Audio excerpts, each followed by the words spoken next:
The voice of sharing durian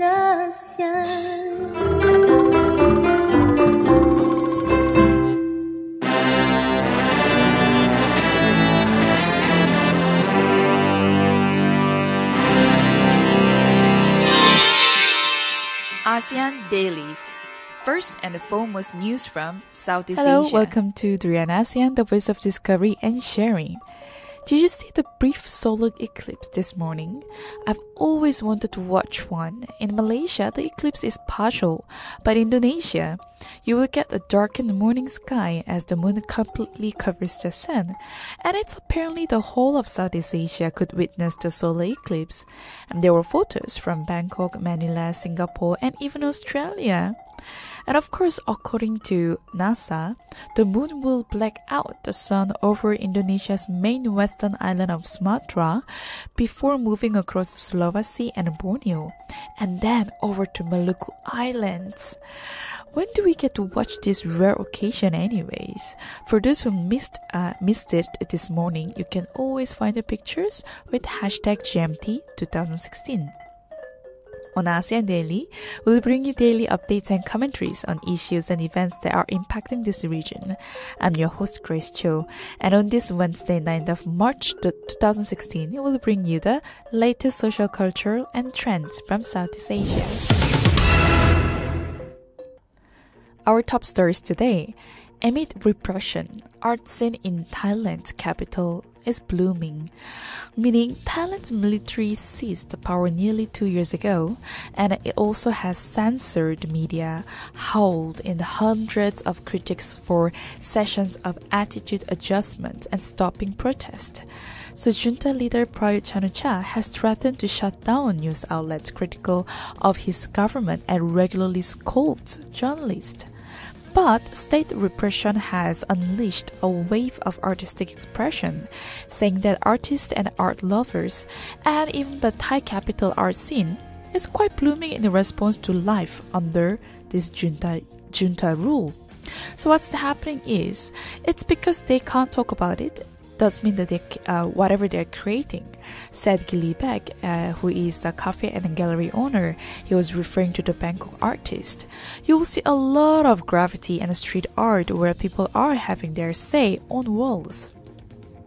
So Bangkok's art scene has traditionally been overlooked in favor of places like Hong Kong. But in recent years, venues have mushroomed with Thai and expatriate artists turning shop houses and disused spaces into galleries. And also at the WTF bar and gallery, many came to see this exhibition called This Is Not a Political Act by Jiraud Usyong Komsamte, an exhibition on cases of enforced disappearance that have taken place under successive governments. Although it's not a direct commentary on the junta, but it speaks about the impunity enjoyed by the state officials. According to him, and also he added that he was initially scared about holding this exhibition. So across town, as Jiraud's exhibition fills with the after-work crowd, his work reflects on the city's art scene. He's definitely a very, very vocal artist, a true rebel. And he says no matter whether we are under a military or a civilian government, we need this space. Society cannot exist if everyone thinks the same, which I cannot agree more to this. Anyways, let's move on to the next news, which is about Indonesia.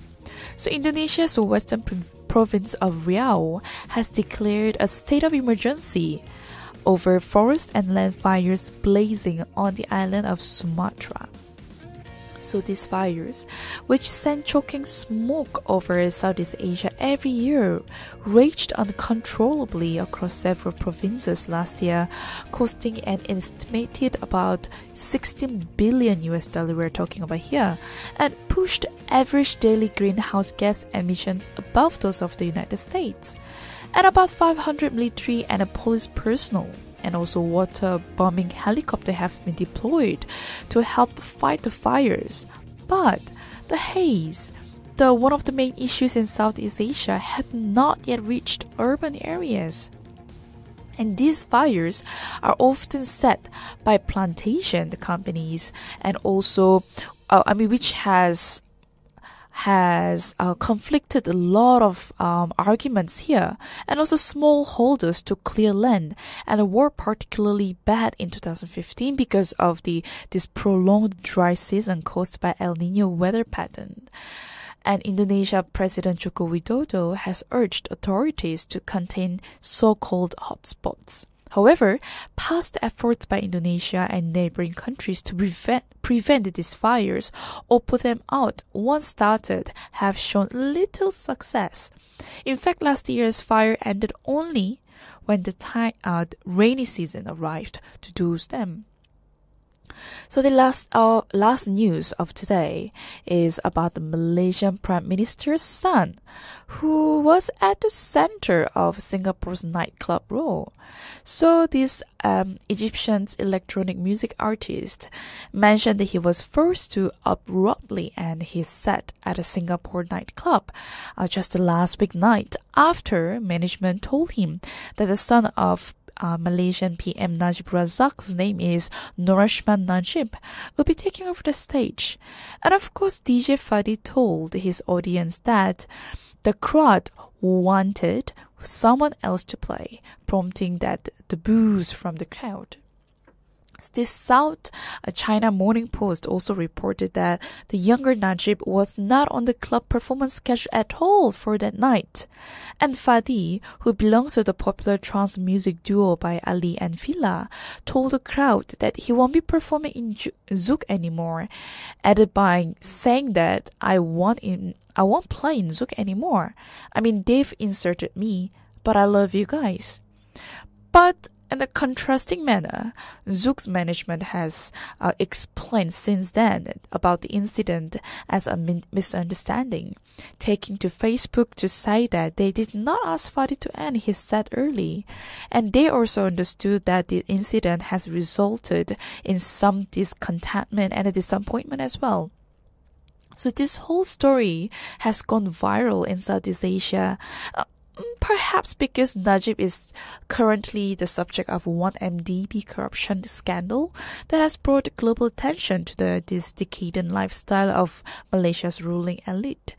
And to talk about more of that, the MDB scandal has brought attention to the material indulgences of Najib's family, including, of course, his wife, Rosma Mansur, who is very famous for appearing in public sporting a collection of luxury handbags, and of course the stepson Riza Aziz, whose production company funded a making of Martin Scorsese's The Wolf of Wall Street.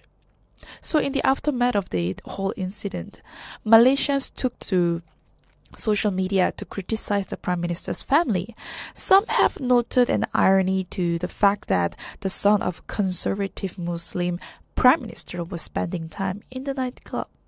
Well, this won't be a really nice PR to both Zouk Singapore and to the embattled image of PM Najib Razak. That's it for ASEAN Daily today. Thank you for tuning into Drian ASEAN with me, Grace Cho. For more updates on Southeast Asia, please go to our website at drianasean.com.